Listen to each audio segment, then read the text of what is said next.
At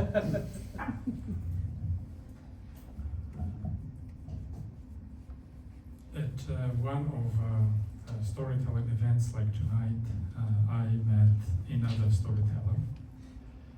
We talked after the show, exchanged phone numbers. Her name was Emily, and I thought that Emily was smart, beautiful, and had a sophisticated haircut. And a couple of days later, I texted her inviting to a dinner, and was excited when she said yes. And I also suggested to pick her up at her place, kind of implying that it was a date. But she texted back, I'll see you at the restaurant. I thought, well, at least one of us is clear that it is a date. And at the restaurant we had a lovely dinner, and we discovered that we had a lot in common besides the storytelling. Emily was a vegetarian, and I'm also 10% vegetarian. Emily avoided gluten food, and I thought she would be a perfect girlfriend for me, and I could eat all her gluten food. And more importantly, Emily had a fantastic laugh, which validated my fantastic jokes. So I started looking for signs of her interest in me. And the signs were pretty much there. She was laughing, she was touching my hand, and she let me pay for the dinner. And while we were waiting for the check, I looked into her eyes and projected a powerful thought. I want you to like me. And I instantly could hear back what she was thinking. Yeah, you wish. Well, apparently we were not on the same page yet, but I took it as a good sign that we could read each other's minds.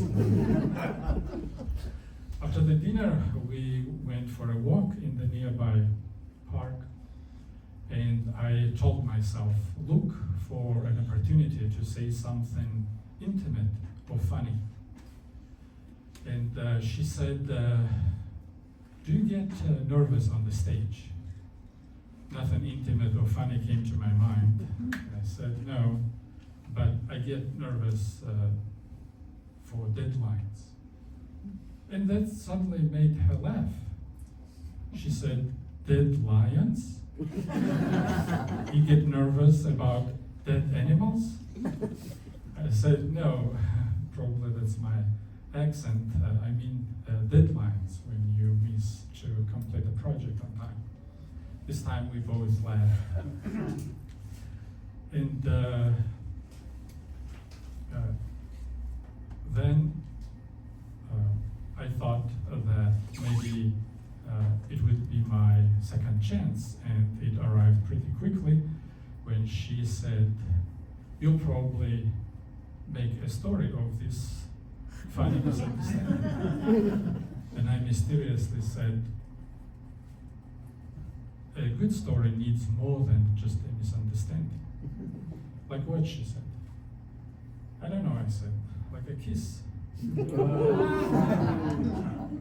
And she said, I think that's a bad idea. That was not the answer I was looking for. And I said, I just felt as if we had chemistry. And she suddenly said, I felt chemistry too. And I thought, we're back on the track. I said, what's the issue then? She said, we have an age gap. I don't date older men. And I thought, this is going in opposite direction.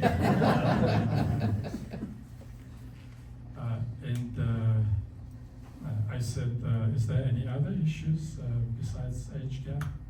Not really, she said. By the way, how old are you? I said, I'm 49. It was 5 years ago. And she said, oh, as if she thought that I'm older. And I said, well, I'm not going to ask how old you are. I can tell you, she said, when you will be an old man in your late 90s, I'll still be a hot chick in my early 90s.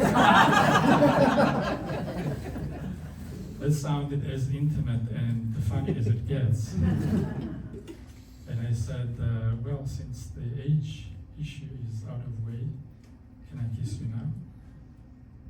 She nodded and stepped forward and closed her eyes. Long story short, we kissed. And then during the happily ever after, we dated for about a year and then moved in together. Emily was the first American partner I had, and she taught me how to be a real American man. Put the toilet seat down, put the dishes in the dishwasher, and put an engagement ring on her finger.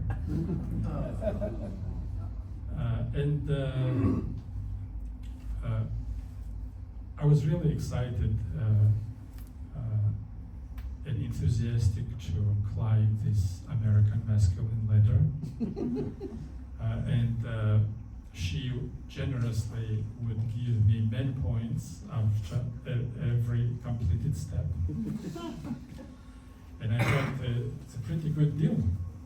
Though my friends explained that many points is American women's positive reinforcement system to groom the future groom. I really liked how Emily was an intellectual and she would fall asleep while reading in bed. She also was advanced in emotional intelligence and even had her own therapist. And also, she was delightfully unpredictable and would pick fights over nothing and surprise me. So while I was scoring my men points, our fights started escalating, and Emily suggested couples therapy. The first therapist we went to said, let's start with something you think easily solvable, resolvable, and would improve your relationship. Actually, I said, Emily likes reading in bed and often falls asleep and forgets to turn off the lamp. And I wake up in the middle of the night with light shining in my face. So that's one problem. I feel like I haven't had a good sleep since we moved in together. And I thought that the therapist would suggest a compromise, like move the lamp or put in a dimmer light, but instead he said, do you think you'd be able to get used to the light? That's what he said. So back at home, I suggested to move the lamp. And Emily said, well, first of all, the therapist said that you should get used to the light. And second, I feel like you're trying to control me. We kept fighting over the stupid lamp. And I thought, wait a minute, if we can't resolve such a simple issue as a lamp, I don't think we have a future together.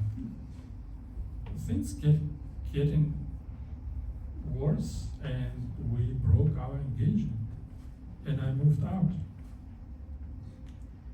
Emily followed me and asked me to come back. We blamed the therapist. And we looked for another counsel. But as we telling this second therapist about our issue, he suddenly started laughing. He said, you fighting over a lamp? That doesn't make sense. I said, it might seem funny to you, but we broke our engagement over it. He said, I apologize, it was unprofessional of me to laugh. But I thought, he doesn't understand our problem and probably won't be able to help us. And I walked out of there. And then Emily suggested her personal therapist, Barbara. I thought this is gonna be even worse. But I decided to give it a try. And as soon as we walked into Barbara's office, she said, I've already heard Emily's side of the story. Tell me yours. Great, I thought, this is a trap. But I still told her about how our engagement and our disengagement and the lamp. And suddenly Barbara turned toward Emily and said, Emily, this man really loves you and cares about you. And that worked. Apparently, Emily trusted her therapist that much. So she asked me to move back in with her, and as I walked into the bedroom, I was happy to see that there was no lamp on the nightstand. She had got rid of it. And we were happy again. We started making wedding plans. And I really appreciated how Emily made a lot of effort to save our relationship. So as a thank you, on Christmas, I bought her another lamp. Just like the one that she got rid of. She said, I really appreciate that you bought another lamp and you made me feel as if we can finally move on. I said, I don't want you to feel controlled. So I found a perfect spot for the lamp in the living room and went to bed earlier, leaving Emily reading on the sofa.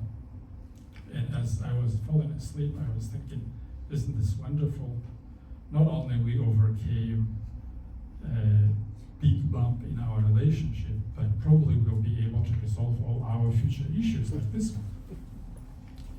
And I fell asleep, dreaming about our bright future, and woke up with bright light shining on my face. Apparently, Emily moved the lamp to the bedroom exactly on the same spot that it previously was. And I thought, this is it. I have to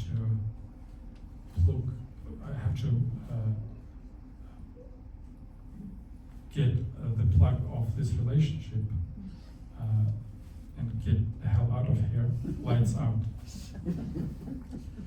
So 2 years later, I'm still single, and I'd like to think that I will have meaningful relationship because I'm not asking for much, just don't shine bright light. The light might be out in my bedroom, but it's still on in my heart.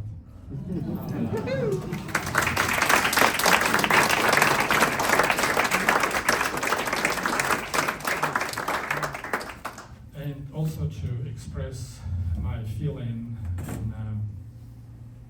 in music, I'm gonna play for you Nocturne Opus 9 number 2 by Chopin that he composed when moving from Warsaw to Paris in 1830 and leaving his what he called dreaming love. That's how he called the Polish soprano Konstancja Gładkowska.